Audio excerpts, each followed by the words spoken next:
श्री रामचंद्र कृपालु भजु मन हरण भव भय दारुणम। नव कंज लोचन कंज मुख कर कंज पद कंजारुणम। सिया राम, सिया राम, सिया राम, सिया राम, सिया राम, सिया राम। आओ राम,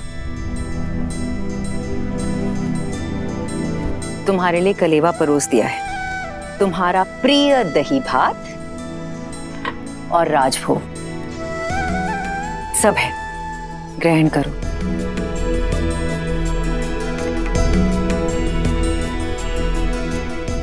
माँ,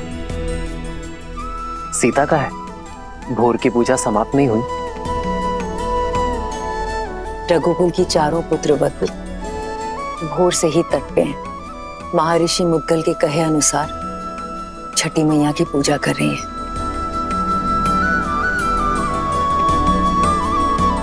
कल तुम्हारा राज्य अभिषेक है राम।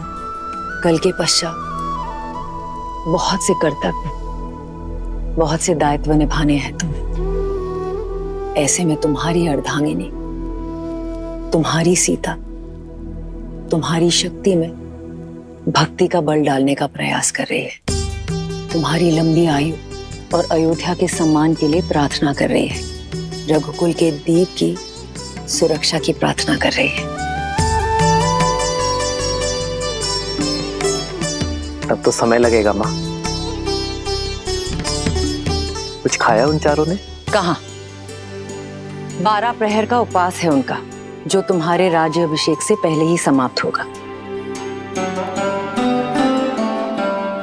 परिवार में पुरुष चाहे सफलता के जिस भी शिखर पर पहुंच जाए, उसका आधार, उसकी धरा एक स्त्री ही होती है।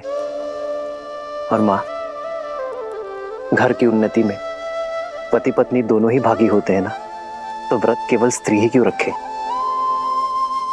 मैं भी सीता के लिए व्रत रखूंगा। राम सिया राम, सिया राम, सिया राम, राम सिया राम, सिया राम। और मेरा ये व्रत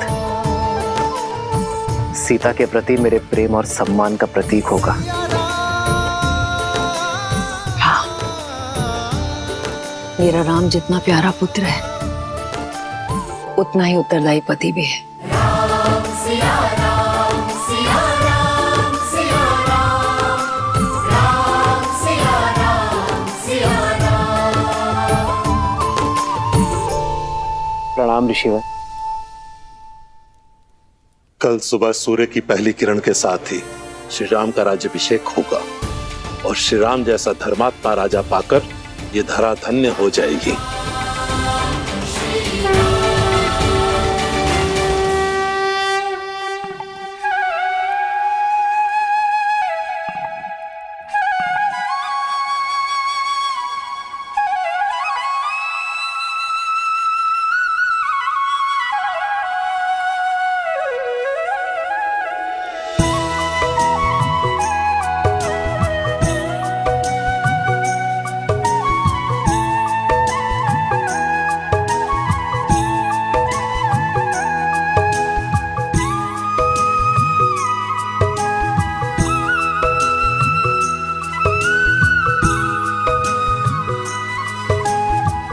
हमारे कारण इन्हें भी प्रातः उठकर आना पड़ा। बेचारे, लगता है अभी भी मीठी निद्रा के स्वप्न देख रहे हैं।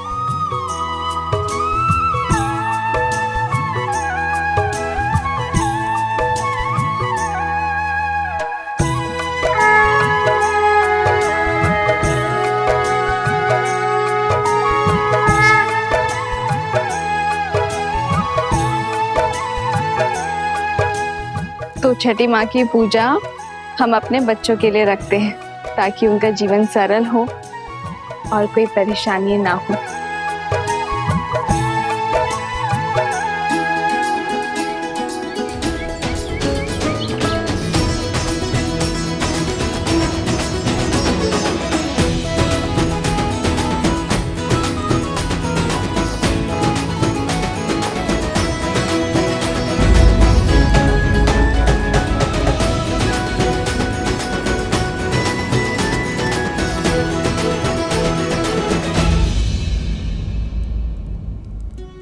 पिछले 14 वर्ष से हमें जिस दिन का इंतजार था, तुम उसका भाग नहीं बनना चाहती हो। हमारा राम राजा बनने वाला है। चलो कैकेयी, ये समय बीती बातों का शोक मनाने का नहीं, आने वाली घड़ी के सुख में रंगने का है। आपको मुझ पर क्रोध नहीं आता? इस समय भी आप मुझे अपना दोषी नहीं मानती? कैकेयी दीदी, वनवास में जाने से पूर्व स्वयं राम ने तुम्हें क्षमा कर दिया था और हमने भी आपको क्षमा कर दिया था।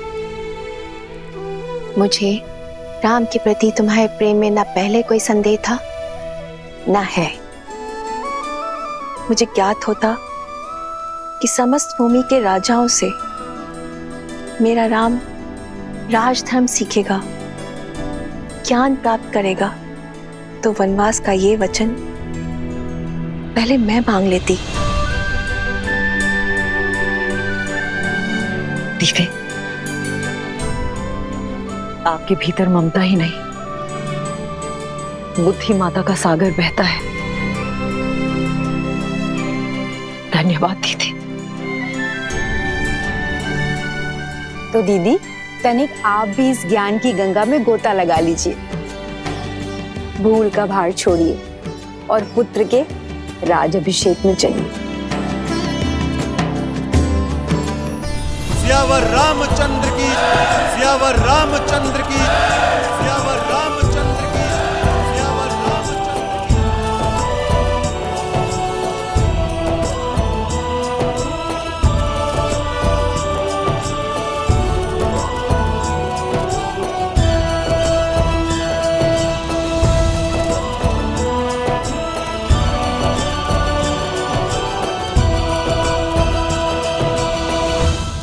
सियावर रामचंद्र की, सियावर रामचंद्र की, सियावर रामचंद्र की, सियावर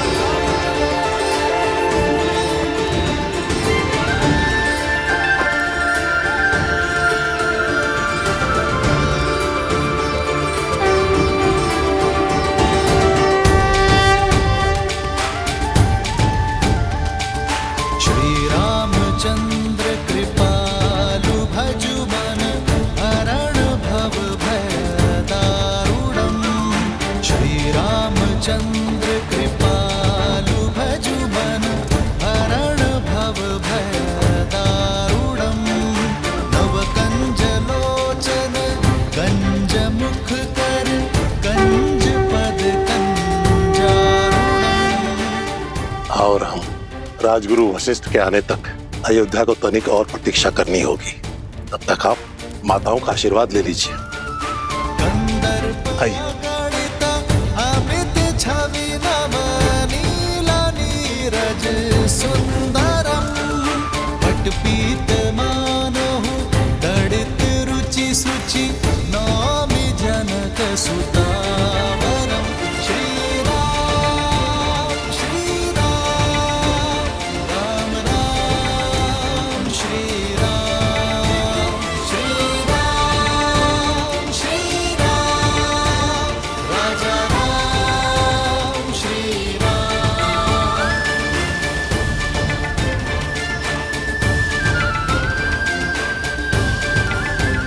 श्री राम श्री राम, राम राम श्री राम।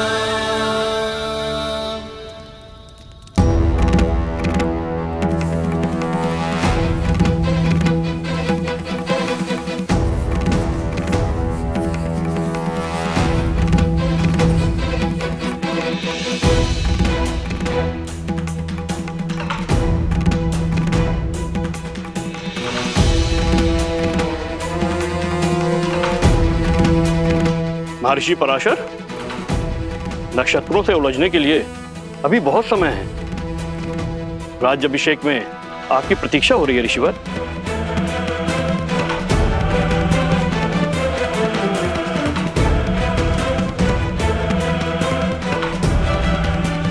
आप इतने गंभीर क्यों हैं ऋषिवर? क्योंकि ग्रहों के संकेत ठीक नहीं है। जब किसी के भाग्य में राहु की छाया पड़ जाती है तो असुरी माया कोई ना कोई कष्ट जरूर देके जाती है। मुझे राम पर विश्वास है। यदि भाग्य में संघर्षों का भंवर है तो वो भी स्वीकार है, और मुझे विश्वास है कि अयोध्या के नए राजा इस भंवर से भी अवश्य पार होंगे। एक राजा के जीवन का संघर्ष उसकी संपूर्ण प्रजा को भोगना पड़ता है। इस राज्य अभिषेक के समय की कुंडली में यह स्पष्ट है कि एक महाअसुरी शक्ति अयोध्या में प्रवेश करने वाली है।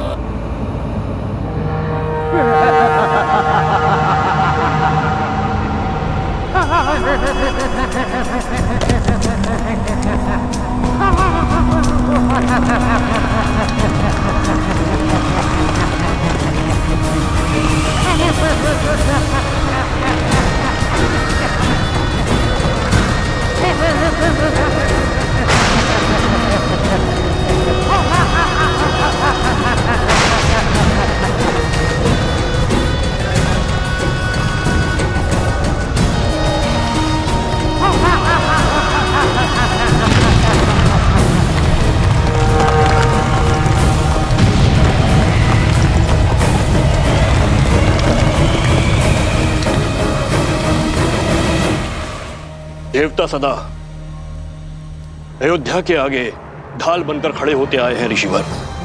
यदि कोई आसुरी शक्ति राम राज्य में प्रवेश करने की चेष्टा भी करेगी तो उसका सामना धर्म की शक्ति से होगा।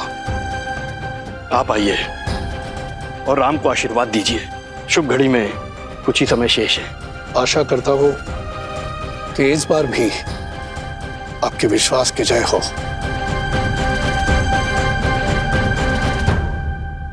आइए चलिए।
अरे शीघ्र चलो, आज अभिषेक का समय हो गया है।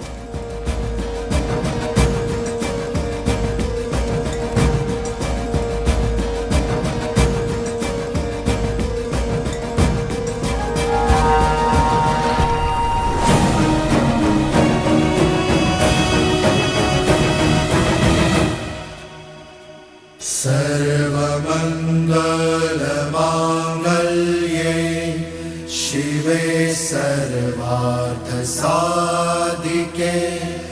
शरण्ये त्र्यंबके गौरी नारायणे नमोस्तुते।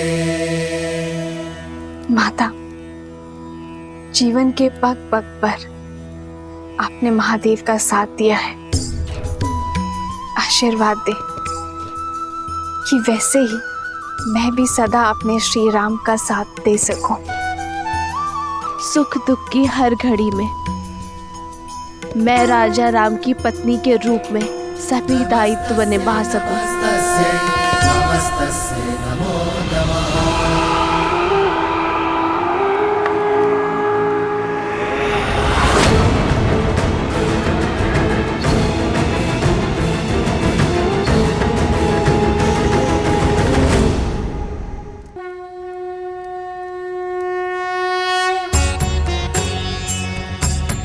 राज्य अभिषेक न केवल एक रीति है बल्कि होने वाले राजा के पवित्र उत्तरदायित्वों के लिए पवित्र प्रारंभ है। रीति अनुसार मंगल बेला में सर्वप्रथम श्री रामचंद्र जी की देह को तेल, विविध औषधियों के मर्दन से शुद्ध किया जाएगा। पृथ्वी, जल, अग्नि, वायु, इन 4 तत्वों के साथ आकाश तत्व के जुड़ने से इस तन का निर्माण होता है और इसमें सबसे अधिक रोग उत्पन्न होते हैं वायु तत्व के कारण।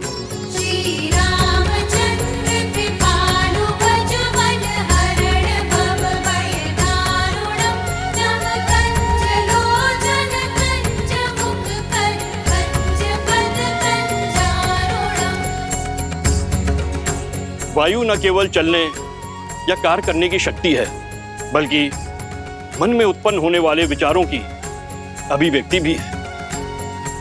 मन के मैल के कारण ही समस्त संसार में पाप, अपराध और दुराचार होते हैं।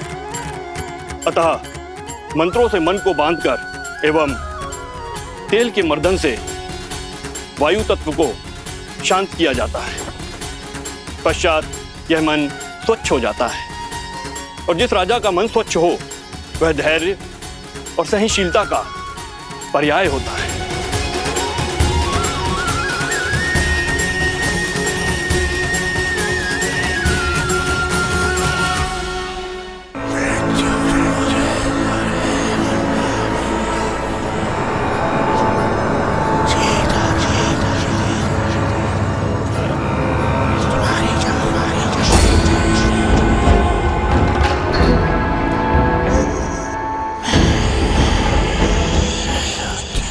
ना जाने कौन बड़बड़ाया जा रहा है, कानों में विचित्र स्वर आ रहा है, ना ही कुछ समझ में आ रहा है और ना ही कोई दिखाई दे रहा है। जाने कौन है जो पूजा भी नहीं करने दे रहा है।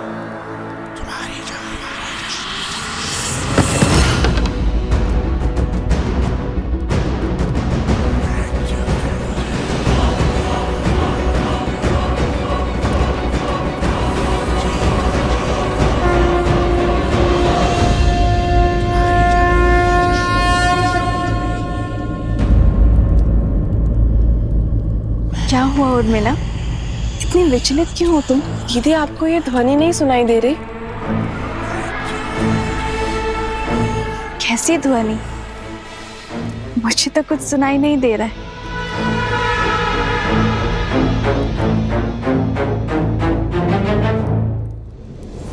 क्या ऐसे मेरी शक्ति, मेरी उपस्थिति का आभास तक नहीं है? क्या कोई हो सकता है इस संसार में जो सहस्त्रमुख रावण की शक्तियों से प्रभावित ही न हो?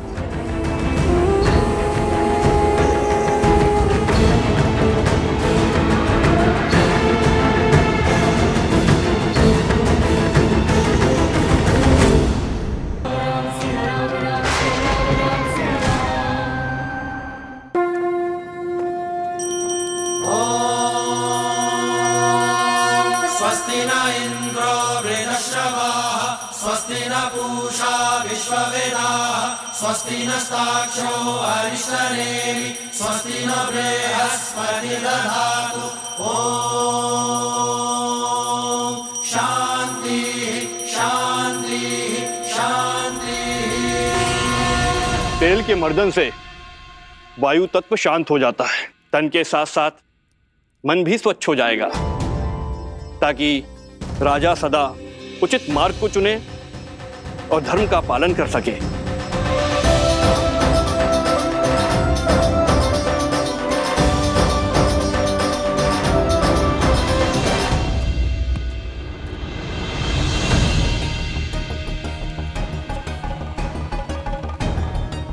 ये क्या हनुमान, आपका पग स्थिर क्यों नहीं?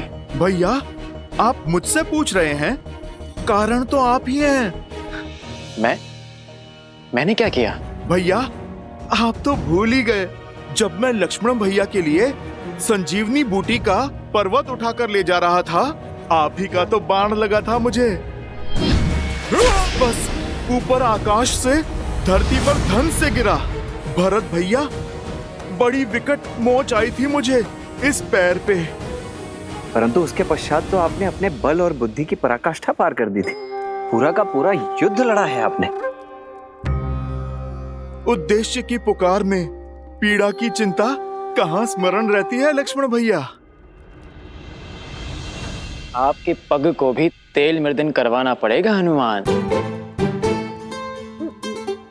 भरत भैया, आपका विचार तो बहुत अच्छा है, मेरी भी यही इच्छा थी। उचित है, मैं आपको वेधशाला भिजवा देता हूँ। भरत भैया, उसकी आवश्यकता क्या है? इतना तेल प्रभु को छूकर व्यर्थ जा रहा है। यही उपयोग में मैं ले लेता हूँ। तेल का तेल, उस पे प्रभु के स्पर्श का मेल, स्वर्ण पे सुहागा।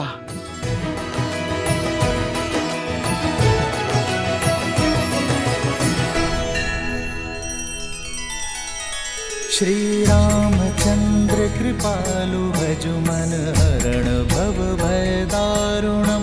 नव कंज लोचन कंज मुख कर कंज पद कंजारुणम। सिया राम, सिया राम, सिया राम, सिया राम, सिया राम, सिया राम।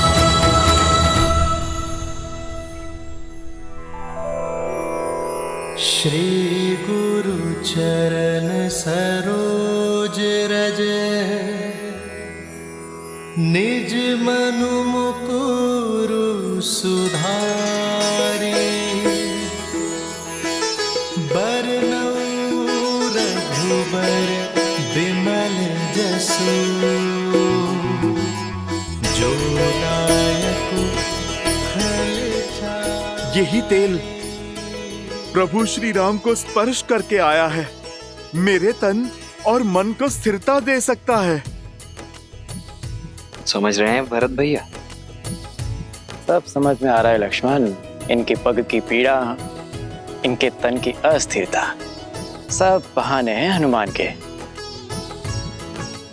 सत्य तो ये है कि भैया के तन को स्पर्श करके आया हुआ तेल भी हनुमान के लिए प्रसाद है, पावन है। सच में हनुमान की भक्ति अनुपम है। पर ये तो कम है, अभी तो और अभिषेक होंगे। भैया को माटी भी लगाई जाएगी। क्या हनुमान वो भी अपने तन में मल लेंगे?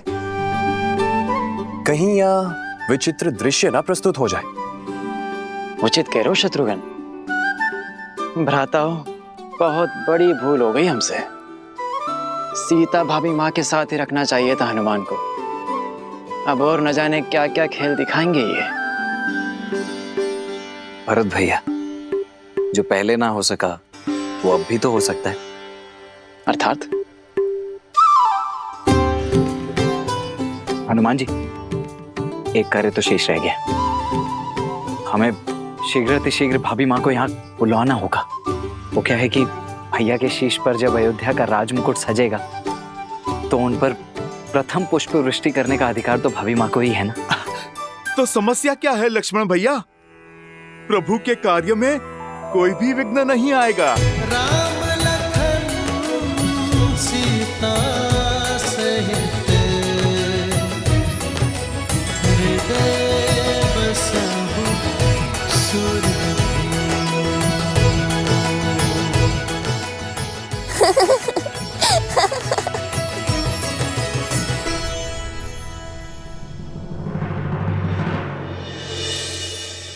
क्या हुआ देवी?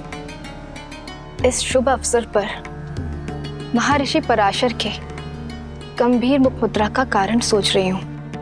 कदाचित उन्होंने नक्षत्रों और नियति की चाल को पढ़ लिया है। स्त्री के सम्मान का प्रश्न है महादेव। मुझे सीता को दिव्य सिंदूर रूपी अस्त्र जाकर देना ही होगा। माता, दिव्यता का सिंदूर से क्या संबंध? सिंदूर न केवल माथे पे लगा लाल रंग है और न ही किसी स्त्री के विवाहिता होने का प्रतीक। स्त्री अपने मांग में सिंदूर के साथ विवाहित जीवन के सुख, समृद्धि और स्वास्थ्य के रंगों को भी भरती है। सिंदूर एक ऐसी ढाल है जो सभी प्रकार की नकारात्मक ऊर्जाओं से पति और पत्नी के संबंधों की रक्षा करता है, भीतर और बाहर के सभी द्वंद्वों का अंत करता है। जिस प्रकार श्री राम को युद्ध के समय भिन्न भिन्न प्रकार के शस्त्रों और अस्त्रों से सुसज्जित किया गया था। अब समय आ गया है देवी सीता को भी वैसे ही सज्ज करने का, क्योंकि शीघ्र ही एक और असुरी शक्ति चुनौती देने वाली है। और इस बार युद्ध केवल श्री राम को ही नहीं, देवी सीता को भी लड़ना होगा। आप जाइए देवी, समय अत्यंत कम है।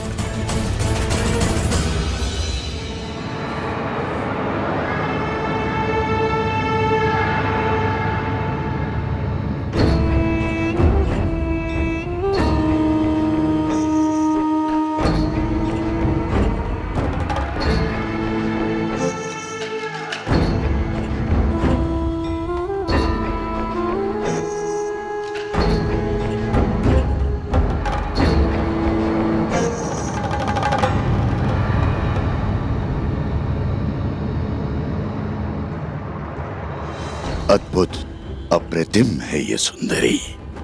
इन पर मोहित होकर क्या पाप कर लिया मेरे भाई रावण ने। प्रणाम ऋषिवर। सुखी रहो।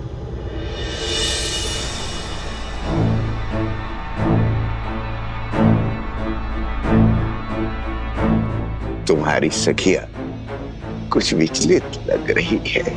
हाँ ऋषिवर, इन्हें कुछ विचित्र स्वर सुनाई दे रहा है, किंतु मुझे कोई अनुभव नहीं हो रहा। अद्भुत।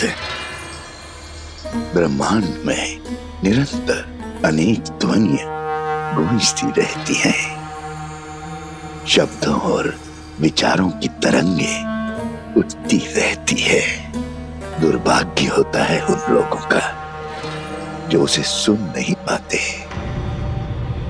कोई बात नहीं,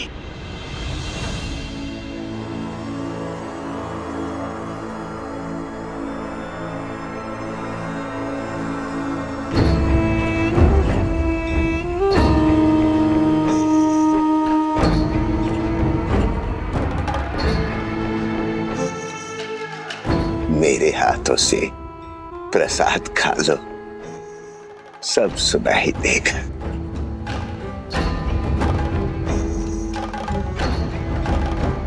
लो।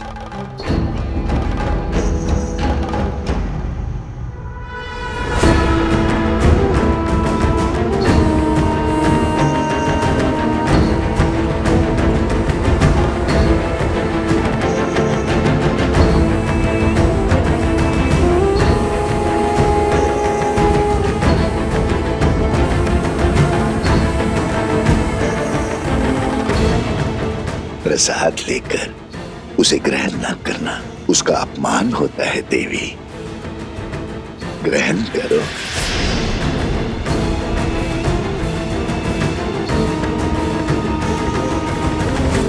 क्या हुआ, कोई संदेह? संदेह नहीं, समर्पण है ऋषिवर।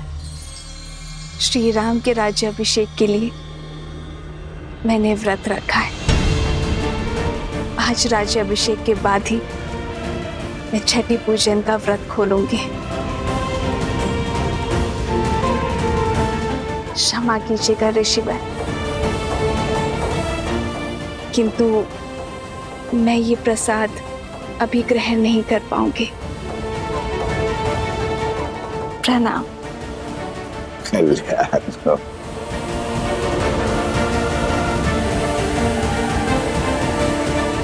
कल्याण हो।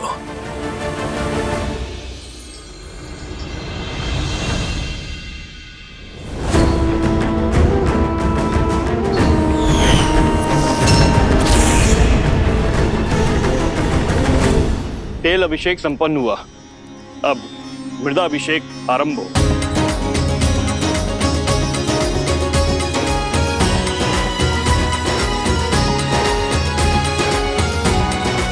पर्वत पर देवताओं का वास होता है, इसीलिए पर्वत शिखर की माटी को राजा के मस्तिष्क पर लगाने से राजा की बुद्धि भी देवताओं की भांति तीव्र और दयालु होती है।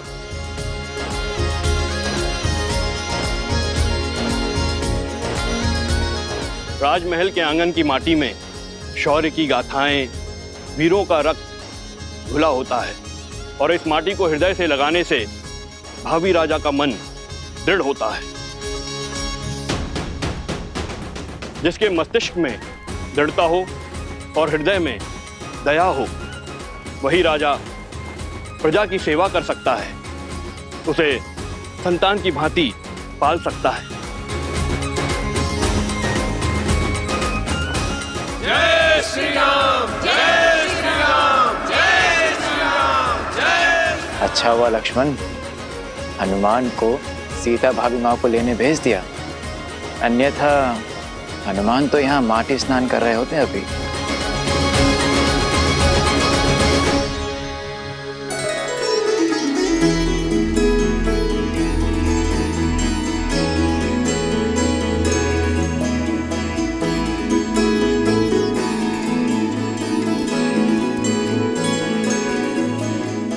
कहाँ है मैया? उन्हें तो शीघ्रातिशीघ्र प्रभु के पास लेकर जाना है।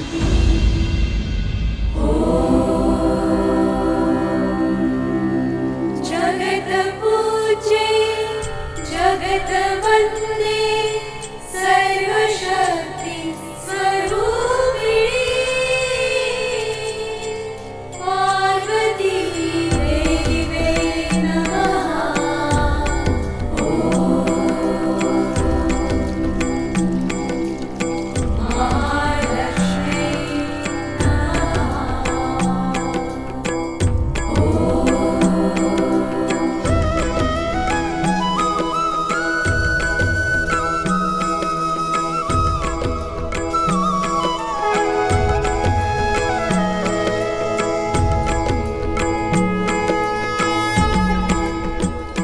सुनिए,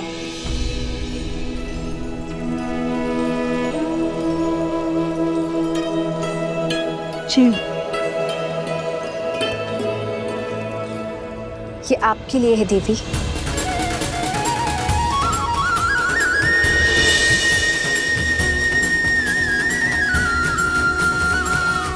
आप मुझे जानती हैं? जिन देवी सीता ने स्त्री की पवित्रता और साहस को नई परिभाषा दी है, उन देवी सीता को कौन नहीं जानेगा। ये पवित्र सिंदूर है। श्री राम के राज्य अभिषेक होने के साथ अयोध्या का सोया हुआ सौभाग्य भी जागने वाला है। श्री राम के कंधों पर बड़ा भार आने को है, किंतु पत्नी के समर्थन के बिना पति के कर्म और धर्म की यात्रा अधूरी है। ये सिंदूर आपको सबल करेगा, अपने पति का संबल बनने के लिए भी और आने वाले कष्टों का सामना करने के लिए भी। धन्यवाद। पर आप गौरी माँ से आशीष मांगा था ना, तो समझो ये उन्होंने भेजा है।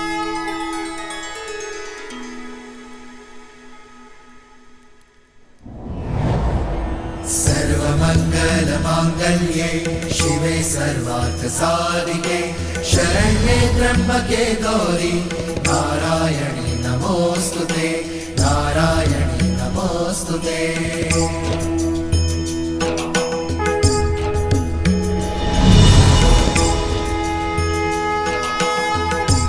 ये क्या माता, दान देने के दिन में आप दान ले रही हैं? ये दान नहीं, प्रसाद है हनुमान। अच्छा माता, पर प्रसाद तो खाया जाता है ना, आपने मस्तक पर क्यों लगाया? क्योंकि इसका यही कार्य है। जब पत्नी अपने पति का नाम लेकर आगे चक्र पर कुमकुम से तिलक लगाती है, तो उसका मन उसके साथी के साथ जुड़ जाता है। वैसे ही जब मांग में पूरी आस्था और विश्वास के साथ ये सिंदूर लगाया जाता है, तो एक स्त्री का जीवन उसके पति के साथ बन जाता है। माता, ये तो बड़ा कठिन विवरण है। समझो, इसे अपने मस्तक पर धारण करने से श्री राम की आयु बढ़ती है, मन में उनके लिए प्रेम बढ़ता है और समाज में उनकी प्रतिष्ठा।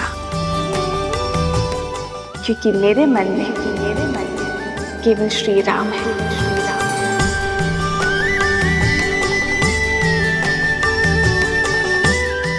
माता, आप मन मस्तक की बात करती हैं। इस भक्त के तो रोम रोम में प्रभु राम के लिए प्रार्थना उठती है माते।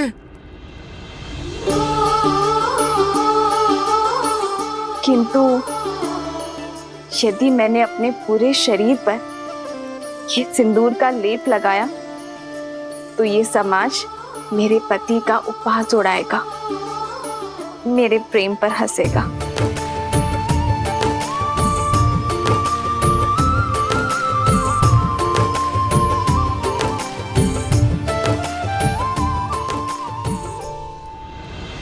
पंचगव्य अर्थात गौ माता से प्राप्त 5 उत्पाद दुग्ध, दही, घी, गौमूत्र और गौमेह, इन 5 के स्नान से संपूर्ण देह शुद्ध हो जाती है और पृथ्वी तत्व भी शांत हो जाता है, क्योंकि गौ माता ही पृथ्वी का अन्य रूप है।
रामचंद्र की, सियावर रामचंद्र की, सियावर रामचंद्र की, सियावर रामचंद्र की।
राज्य अभिषेक लगभग संपन्न होने वाला है,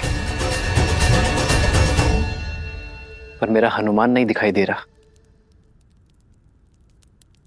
कहाँ है हनुमान?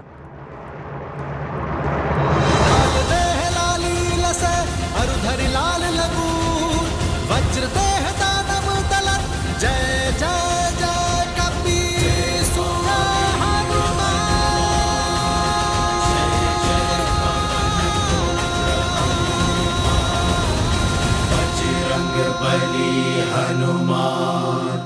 जय जय महाबली हनुमान।